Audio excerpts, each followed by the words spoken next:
James Monroe became the 5th President of America in March 1817 and remained in office until 1825. His time in office witnessed dramatic changes in U.S. history. Monroe, along with his Secretary of State John Quincy Adams, formulated the Monroe Doctrine, which had a major impact on U.S. foreign policy for almost 2 centuries. The Adams-Oris Treaty of 1819 between the U.S. and Spain expanded the territory of the United States to include Florida. This treaty also represented a definite boundary between the United States and New Spain. This treaty also expanded the United States both northwards and leftwards and is considered a triumph of American diplomacy. James Monroe was also a strong supporter of the American Colonization Society. This movement helped thousands of freed American slaves to re-establish themselves on the continent of Africa. Today, the capital of Liberia, Monrovia, is named after the president. The Missouri Compromise of 1820 stabilized relationships between the North and South of America for almost 40 years. This important compromise along the 36-30 parallel appeared to resolve the issue of slavery. However, its breakdown in the early 1850s led Abraham Lincoln back into national politics and eventually, unfortunately, led to civil war. James Monroe was born in Westmoreland County in Virginia in 1758. He knew Washington as a child. He was the second of 5 children. His parents were both died when he was a young teenager. As a result, by the age of 16, he was left with the responsibility of running his father's estate, which was a huge plantation. However, by the age of 18, he joined a local regiment of the local militia and was with Washington in the early stages of the Revolutionary War. This famous painting shows him behind Washington crossing the Delaware on Christmas night 1776. He fought bravely. He really impressed Washington in the Battle of Trenton, but was seriously injured and was forced to return to his home in Virginia as a result of his injuries. Here he studied law for 3 years under Jefferson, who made him a colonel in the local militia. As a young war hero, he was elected to the Virginia Assembly in the late 1780s. However, he staunchly opposed the ratification of the U.S. Constitution in the Virginia Assembly, and in 1788 he was basically out of favour with senior politicians like George Washington and Thomas Jefferson. However, by the early 1790s, he had come around to the point of view of recognising the Constitution was part of the country's history and that it was going to be there in place. And he was appointed by George Washington at this stage in 1794 to become ambassador to France. He was recalled from France in 1796, and 3 years later, in 1799, he was elected governor of Virginia. From this position, he showed a ruthless streak, actually. He quashed a rebellion known as the Gabriel Rebellion. Gabriel Prasad was a literate, enslaved blacksmith who was a very religious man. He planned a slave rebellion, seeing the injustice of the whole system. Unfortunately, both him and 25 other leaders were hanged as a result of this rebellion. As governor, he also supported Jefferson strongly for the presidency in 1800. Monroe, as a diplomat, achieved a massive breakthrough in American diplomatic history when he was sent by Jefferson to France to negotiate the purchase of Louisiana at the mouth of the Mississippi. The French were basically very short on money as a result of the Napoleonic Wars, and as a result of the extreme pressure on Napoleon for money, he basically offered the entire territory of the Louisiana area to America, and Monroe was there as the senior diplomat, and this immensely improved his career and his prospects in politics. He indicated that they would accept the territory for $15 million. He basically worked along with the ambassador on his own. This was a major deal. This deal basically launched his career. And in the aftermath, basically, of the Louisiana Purchase in 1803, Monroe was seen as a major player in American politics, an extremely influential figure, an important man who basically had done a deal which was considered extremely important by the political establishment in 1806. Jefferson appointed him as ambassador to Great Britain. He agreed the Monroe-Pinckney Treaty of 1806 However, this treaty didn't go anything like as well as the Louisiana Purchase. He was basically angered with Jefferson because Jefferson refused to send the treaty to Congress.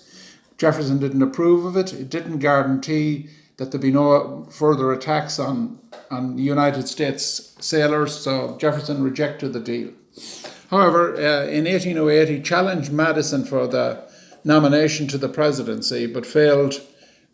Madison became president for the next basically 8 years, and over that period, the first few years, basically Monroe was out of favour with Madison, but by 1811 he was back at the top of US politics. He'd become Secretary of State, and in the aftermath of the burning of the White House, he also became Secretary of War, with the result that by 1816 he was the most senior politician in American politics and was the obvious choice to replace Madison as the Democratic nominee for the 1816 election. He had also had the support of both Madison and Jefferson, and therefore was an easy winner. In fact, in that election, the Electoral College votes was 183 to 34.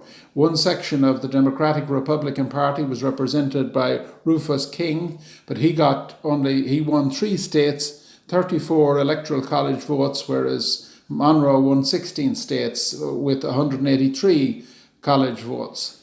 4 years later, he basically had no real opponent. He won the entire country, as you can see. 1820, the election is entirely green. It's completely Monroe's vote. It's almost like George Washington. It's almost only one electoral college vote against him in 1820. So he starts the presidency with a very strong mandate.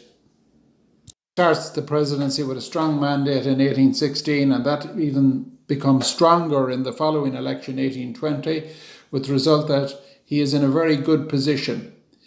Now take a bit more detailed look at the Missouri Compromise, which is basically probably the most important compromise in American history, in the sense that it had huge implications decades later. Basically what happened was, in 1819, a man called John Talmadge of New York proposed an amendment to a bill for the admission of Missouri to the Union. His bill he basically wanted to prohibit any further introduction of slavery in Missouri, and he also proposed that children of slaves would be free by the age of 25.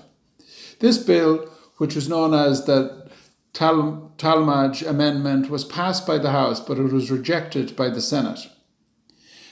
A year later, in 1820, in January, another bill to admit Maine as a free state was in passage through the House. However, Southern congressmen strongly objected to Maine entering as a free state, as this would upset the balance between free and slave states in the Union.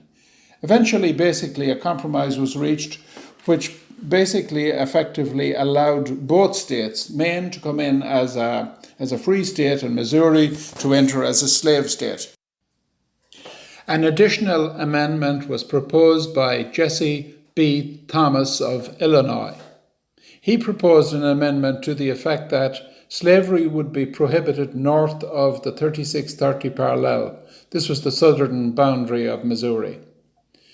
Monroe, as president and also as a slave owner himself, was opposed to any restrictions on the expansion of slavery. However, he realized the compromise was necessary to maintain stability between North and South and maintain the Union. The executive branch of government was concerned not to intrude into internal state affairs. Monroe urged Congress to pass an amendment to the Constitution to allow the federal government to invest funds in national roads, railways, canals, and that type of thing. But Congress refused to do so. In 1822, Congress passed a bill to finance the Cumberland Road through the collection of tolls, but Monroe vetoed this as he believed it was unconstitutional. However, things changed in 1824 when the Supreme Court, in a case known as Gibbons versus Ogden, they ruled that the federal government did have the constitutional authority to regulate interstate commerce through the Commerce Clause of the Constitution. Thereafter, Congress passed a number of bills which allowed the federal government to finance construction of roads, railroads, canals, and this changed the infrastructure of the United States through the support of the federal government. In relation to foreign affairs, Monroe's policies had the twin aims of expanding the nation externally and at the same time creating stability internally insofar as he could. He expanded trade and helped normalize relations with Spain, with Britain, with Florida, and he helped to establish a recognized border across the continent. Monroe strove to reassure Southern politicians that such expansionism would not lead to an imbalance between the free and slave states, and such a policy worked well for 40 years. In 1817, US Secretary of State Richard Rush made contact with his British counterpart by letter. They agreed to demilitarize the Great Lakes region between the two countries. Canada was then known as British North America. Both countries agreed to limit their military presence in the region to 2 military vessels on the Great Lakes. The following year, the Treaty of 1818 fixed the boundary between both nations along the 49th parallel. These two treaties had the combined effect of improving Anglo-American relations and led to a new era of cooperation between the two countries. Relations with North America and Russia were also improved when a new treaty in 1824 basically outlined the relationship between Russia and Alaska. It gave Russia claims to the northwest coast of North America up to the 54th 40 parallel. In terms of US relations with Spain, Spain had basically rejected several attempts by the United States in previous years to buy Florida. However, by 1817, Spain was finding it increasingly difficult to control this territory. This was combined with various different wars that were taking place in Europe which were draining Spain of its resources. With a small militia force in Florida, Spain was basically unable to control many of the Indian tribes there. There was frequent cross-border raids to US towns and villages, and this led in response to Andrew Jackson invading the actual territory of Florida. Spain basically came to recognize their weak strategic position. By 1819, they signed the Adams-Orris Treaty, which ceded Florida to the US. The treaty also established a definite border between the United States and New Spain, as the Spanish-Mexican territory was then known. John Quincy Adams, as Secretary of State, was the chief negotiator and agreed to pay $5 million for the Florida territory. Spain also gave up claims to territory north and west of this new borderline and ceded much territory in the Oregon region. Having fought in the Revolutionary War himself, Monroe was sympathetic to many of the revolutionary movements in South America, who were also fighting for their freedom. And in many cases, they were inspired by the American example to fight for freedom. However, he was reluctant to recognize the new republics of South America while negotiations with Spain was ongoing. However, a couple of years later, 3 years later, in 1822, in the aftermath of the Adams-Orris Treaty, the United States was the first country to recognize the independence of several South American countries such as Argentina, Peru, Chile, Colombia, and Mexico. The Monroe Doctrine. The British Empire was happy to see the decline of the Spanish colonial empire. The British Foreign Secretary George Canning proposed that the US and Britain should issue a joint statement warning other powers against any interference in South America. However, this idea was strongly opposed by the Secretary of State John Quincy Adams. He did not want any limits on US expansionism. Monroe was also wary of the real intentions of British imperialism. Monroe and Adams developed an independent foreign policy statement, which was addressed to Congress in December 1823. It warned European powers against any renewal of colonization claims in Central or South America. However, it did not challenge existing colonial arrangements. This statement, known to history as the Monroe Doctrine, had a profound influence on American foreign policies for almost 2 centuries. 5 states joined the Union during Monroe's presidency. Mississippi joined in December 1817, and it was followed the following year by Illinois. Alabama joined in December 1819. The two states which created so much heated controversy, Maine and Missouri, joined in March 1820 and August 21, respectively. By 1825, at the end of the James Monroe Presidency, the population of the United States had reached 12 million people. This increase was mainly caused by the additional states that came into the Union. Monroe is regarded as the last of the Founding Fathers. Some historians also classify John Quincy Adams as a Founding Father. He's dealt with in a video next week. Please subscribe to my channel. Thank you very much.